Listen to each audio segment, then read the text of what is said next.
Hello guys, मैं विकास सक्सेना स्वागत करता हूं आपका अपने यूट्यूब चैनल पे जिसका नाम है रीजनिंग बाय विकास सक्सेना।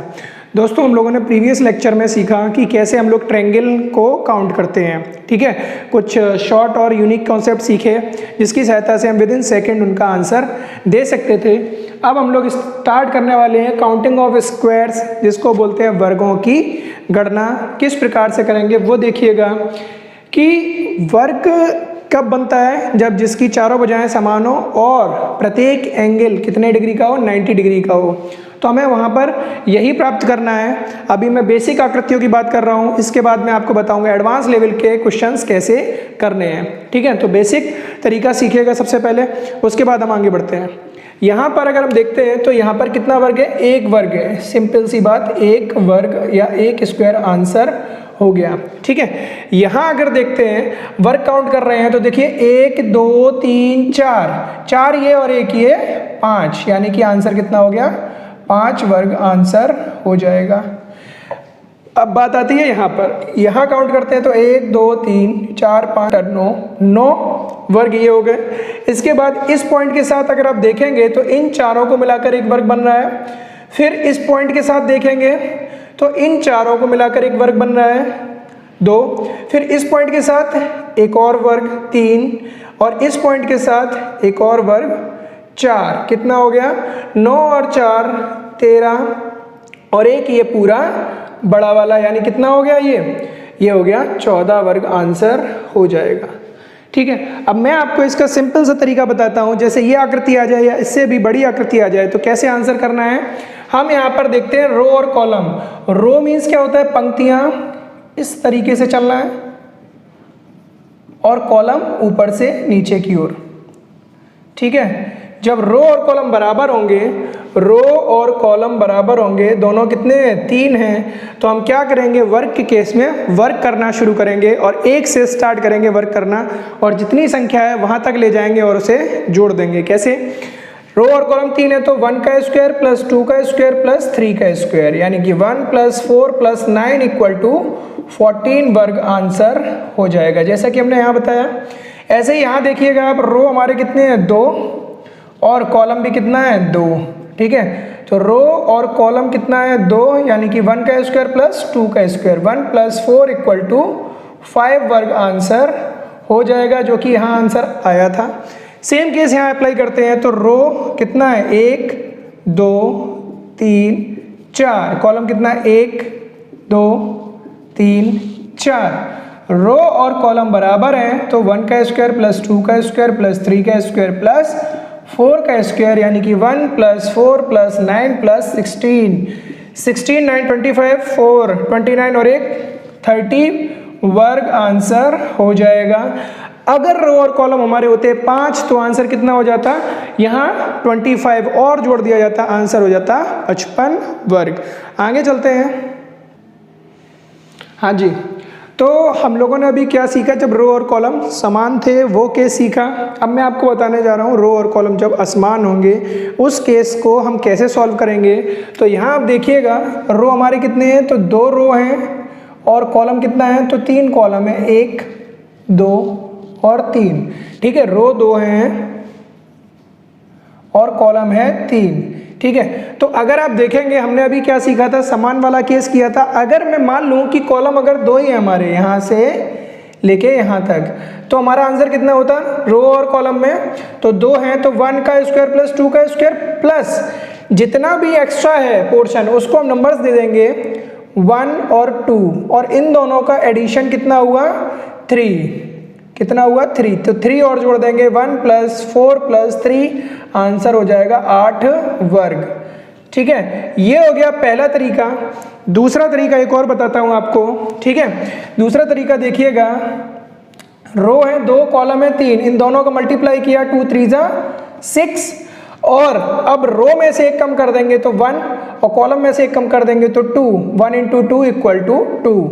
अब अगर और कम करेंगे, 1 से नीचे जाएगा तो 0 हो जाएगा, और 0 का किसी संख्या में मल्टीप्लाई करने पर 0 ही आता है। तो अब 1 के बाद नीचे नहीं जाना है, इन दोनों को जोड़ा तो 6 और 2 कितना हो गया, 8 वर्ग हो गया। ये दोनों तरीके बड़े ही यूनिक कॉन्सेप्ट हैं, आप इनमें से कोई भी एक तरीके से क्वेश्चन को कर सकते हो।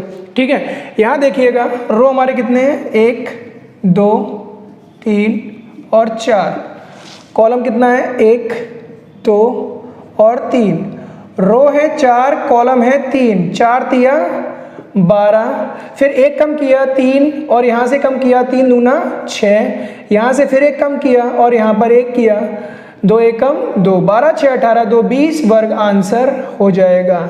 और इसे अगर दूसरे तरीके से करते हैं तो हमारा रो और कॉलम कितना, यहाँ तक हमने मान लिया कि हमारा रो है, रो और कॉलम बराबर हो गए, तो 1 का स्क्वायर प्लस 2 का स्क्वायर प्लस 3 का स्क्वायर प्लस ये हिस्सा ज़्यादा है तो 1 2 3, इन तीनों को जोड़ दिया तो कितना आ गया, 6, 6 और जोड़ देंगे तो कितना आ गया, 1 + 4 + 9 + 6, 9 6 15 4 19 और 1 20 वर्ग आंसर आ जाएगा। ठीक है, चाहे आप इस मेथड से चाहे आप इस मेथड से, दोनों ही बड़े आसान है। तीसरा क्वेश्चन देखिएगा। हाँ जी, तो रो हमारे कितने थे, 4 और कॉलम कितने हैं, 5, तो रो 4 और कॉलम है 5, 4 पंचे 20, एक यहाँ से नंबर कम किया, एक यहाँ से, 3 चौको 12, यहाँ से 2, यहाँ से 3, 2 तिया 6, 1 गुणा 2 कितना हो जाएगा, 2, तो 20 12 32 6 38 और 2 40 वर्ग यहाँ पर आंसर आ जाएगा। दूसरे तरीके से अगर क्वेश्चन को सॉल्व करें तो हमारा रो 4 है और कॉलम है 5, मान लेते हैं कॉलम 4 ही है, तो यहाँ पर कितना हो जाएगा, यहाँ पर हो जाएगा हमारा 1 का स्क्वायर प्लस 2 का स्क्वायर प्लस 3 का स्क्वायर प्लस 4 का स्क्वायर प्लस एक्स्ट्रा क्या है तो 1 2 3 4, इन चारों नंबर को जोड़ दिया तो कितना मिला, 10 मिला, तो यहाँ पर 10 और जोड़ दिया तो 1 + 4 + 9 + 16 + 10, आंसर हो गया 16 और 9 25, 5 30 और 10 40 वर्ग। आप इनमें से कोई भी एक मेथड से क्वेश्चंस को कर सकते हैं। हाँ तो दोस्तों यहाँ पर 2 क्वेश्चन और मैं लेके आया हूँ, वो देखिएगा आप इन क्वेश्चंस को कैसे करना है। तो हम लोगों ने अभी क्या सीखा है, हम लोगों ने सीखा है रो और कॉलम बराबर हो तो हम पहले बड़ी आकृति के रो और कॉलम निकालते हैं कि रो हमारा कितना है 2 और यहाँ पर कॉलम 2 और रो भी 2, तो यहाँ पर कितना हो जाएगा 1 का स्क्वायर प्लस 2 का स्क्वायर यानी कि 5, अंदर भी कितना है 1 2 और 1 2, यहाँ पर भी कितना हो जाएगा 5 और 5 10 वर्ग आंसर हो जाएगा। सिंपल सा क्वेश्चन था। अब इसी केस को यहाँ अप्लाई करें तो देखिएगा कैसे करेंगे। रो हमारा कितना है तो 1 2 3 4, यानी रो है हमारा 4 और कॉलम कितना है तो 1 2 3 4, तो कॉलम भी 4 है, तो 1 का स्क्वायर प्लस 2 का स्क्वायर प्लस 3 का स्क्वायर प्लस 4 का स्क्वायर यानी कि कितना हो गया 1 + 4 + 9 + 16 = 30 वर्ग हो गया है। लेकिन हमने अभी इन छोटे वर्गों को काउंट नहीं किया है, लेकिन अगर हम काउंट करें तो यहाँ पर कितना हो जाएगा 1 2 3 4 और एक ये 5, इसी प्रकार से 5 यहाँ 5 यहाँ और 5 यहाँ, तो कितना हो जाएगा प्लस 5 × 4 यानी कि 20, यानी कि 30 + 20 = 50 वर्ग आंसर हो जाएगा। ठीक है, हाँ जी दोस्तों, तो अभी हम लोगों ने क्या सीखा है, हम लोगों ने सीखा है वर्गों की गणना किस प्रकार से करना है, मतलब स्क्वायर को हम कैसे काउंट करेंगे। अब हम लोग आगे सीखने जा रहे हैं आयतों की गणना। तो हम लोग कैसे सीखेंगे कि आयत की गणना कैसे करेंगे, वो देखिएगा। आयत की गणना यानी कि counting of rectangles, counting of rectangles की बात हो रही है। तो हम लोग जानते हैं कि वहाँ पर क्या होगा कि आमने सामने की दोनों भुजाएं कितनी होंगी, आमने सामने की दोनों भुजाएं समान होंगी और प्रत्येक एंगल कितने डिग्री का होगा 90 डिग्री का। जैसे मैं यहाँ पर आपको समझाता हूँ कि ये हमारा एक आयत हो जाएगा। ठीक है, ये हो गया आयत, एक आयत हो गया यहाँ पर आंसर। ठीक है, अगर हमसे यहाँ पर क्वेश्चन पूछा जाए इस प्रकार से कि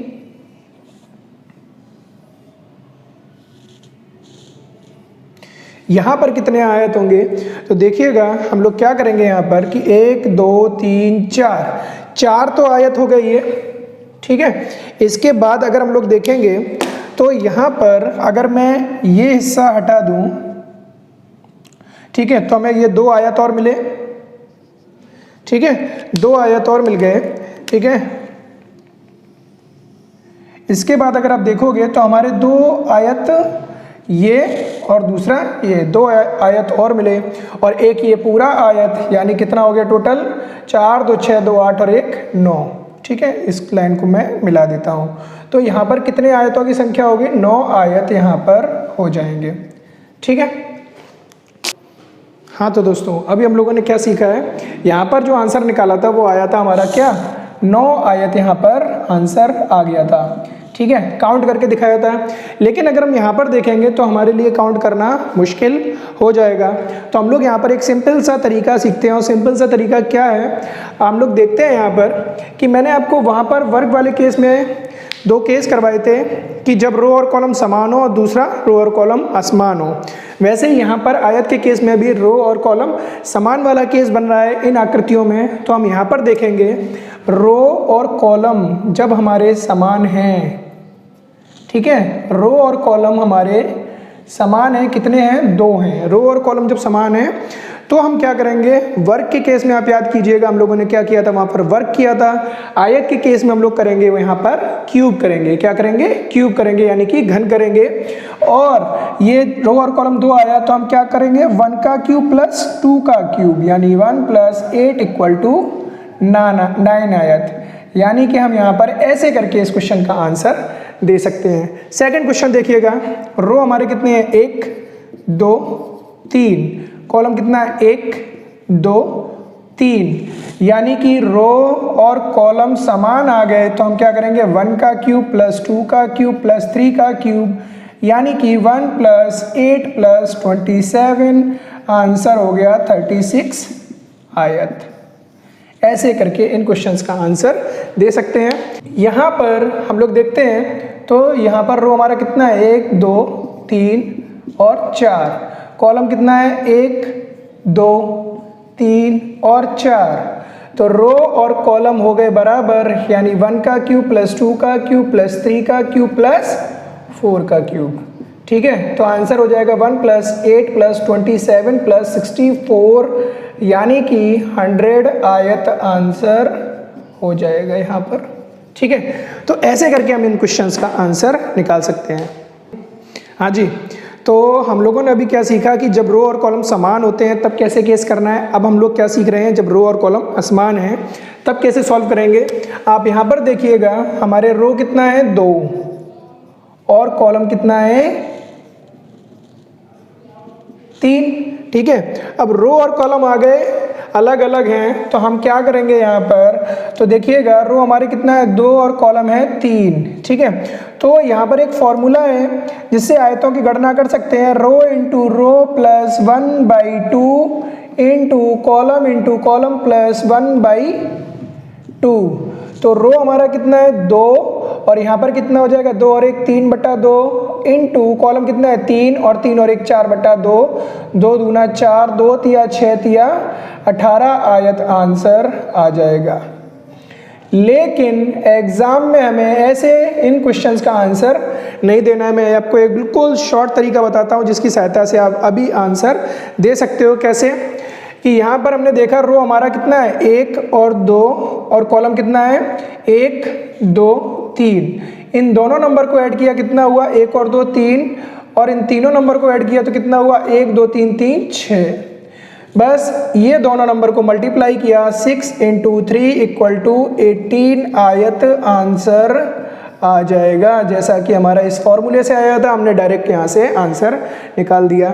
ऐसे ही अगर आप यहाँ देखोगे तो रो हमारा कितना हो रहा है, रो 1 2 3 4, और यहाँ पर कॉलम 1 2 3 4 5, यानी कि 1 2 3 4, और यहाँ के क्या हो जाएगा, 1 2 3 4 5। इन चारों नंबर को ऐड किया तो कितना हो गया, 10, और इन पांचों नंबर को ऐड किया तो कितना हो गया, 15, यानी 10 × 15 = 150 आयत आंसर हो जाएगा। सेम केस यहाँ अप्लाई करते हैं तो यहाँ 1 2 3 4 5 6 और यहाँ 1 2 3 4 इन सब नंबर को ऐड किया तो कितना हुआ 1 2 3 3 6 4 10 5 15 6 21 और यहाँ पर 1 2 3 4 इन चार नंबर को ऐड किया तो 10 यानी 21 इंटू 10 इक्वल टू 210 आयत हो जाएगा आंसर हमारा। ठीक है दोस्तों, तो इस तरीके से हम लोग आयत के क्वेश्चंस को बड़े आसान तरीके से कर सकते हैं। हाँ तो दोस्तों अभी हमें इस क्वेश्चन का आंसर देना है सपोज, ठीक है। इस क्वेश्चन में आप समझिएगा, इसी से रिलेटेड मैं आपको आगे क्वेश्चन कराऊंगा, उसको देखते हैं। यहाँ अगर आप देखोगे तो हमारा कितना हो रहा है, तो 1 2 3 4, ठीक है। अब हमें आयत काउंट करना है, तो देखो 4 तो ये आयत हो गए, इसके बाद इन दोनों को मिलाकर 1 मिलेगा, 5वां, फिर 6ठा, फिर 7वां, फिर इन तीनों को मिलाकर 8वां, फिर इन तीनों को मिलाकर 9वां और एक ये 10वां। तो 10 आयत आंसर आ रहा है हमारा, जिसको हम डायरेक्टली भी कर सकते थे, इन चारों नंबर को ऐड कर देते, आंसर हमारा आ जाता 10 आयत। ठीक है, ऐसे करके हम इन क्वेश्चंस का आंसर दे सकते हैं। हाँ तो दोस्तों अब हम लोग उसी ट्रिक को यहाँ अप्लाई करते हैं और ऐसा क्वेश्चन आ जाता है तो कैसे आंसर देंगे, तो आप देखिएगा। तो यहाँ पर हमने क्या काउंट किया, 1 2 3 4, तो हमें टोटल कितना हुआ, यहाँ मिला 10। ठीक है, अब हम यहीं से काउंट करेंगे, तो यहाँ से 1 2 3 4, यानी यहाँ पर भी टोटल हो जाएगा 10। अगर हम 10 और 10 जोड़ देते हैं तो कितना हो गया, 20। लेकिन एक जो आयत है उसको हमने 2 बार गिन लिया है। अगर आप देखोगे इस वाले आयत को हमने 2 बार गिन लिया है, तो हम क्या करेंगे, एक ही बार काउंट करना है, आंसर आ जाएगा 19 आयत। ठीक है, ऐसे करके इसका आंसर दे सकते हैं। ऐसे यहाँ पर देखिएगा, इस क्वेश्चन का 1 2 3 4 टोटल किया 10, ऐसे ही 1 2 3 4 टोटल किया 10 और 1 2 3 4 टोटल किया 10, तो कितना हो गया, 10 तिया 30। लेकिन हमने कौन सा, एक आयत ये और दूसरा आयत ये, इन दोनों आयत को 2 बार गिन लिया है, तो 30 में से 2 माइनस कर दिया, कितना हो गया, 28 आयत आंसर हो जाएगा। ठीक है दोस्तों, तो आज हम लोगों ने ये सीखा है आयत से रिलेटेड क्वेश्चन और वर्ग से रिलेटेड क्वेश्चंस। आपने देखा होगा मैंने आपको जो ट्रिक्स सिखाई हैं, ठीक है, वो बिल्कुल यूनिक है। अगर आपको टॉपिक समझ में आया है तो आप इसको कमेंट में बता सकते हैं, कमेंट में लिखकर बता सकते हैं। अगर कोई डाउट है आपका तो आप उसको कमेंट बॉक्स में लिखकर बता सकते हैं। अगर आपको वीडियो पसंद आया है तो आप उसको लाइक शेयर और सब्सक्राइब भी कर सकते हैं। और आगे अच्छे और आगे बेस्ट क्वेश्चन देखने के लिए जुड़े रहिएगा अपने साथ अपने YouTube चैनल पर, जिसका नाम है reasoning by Vikas Saxena. Okay bye, thank you.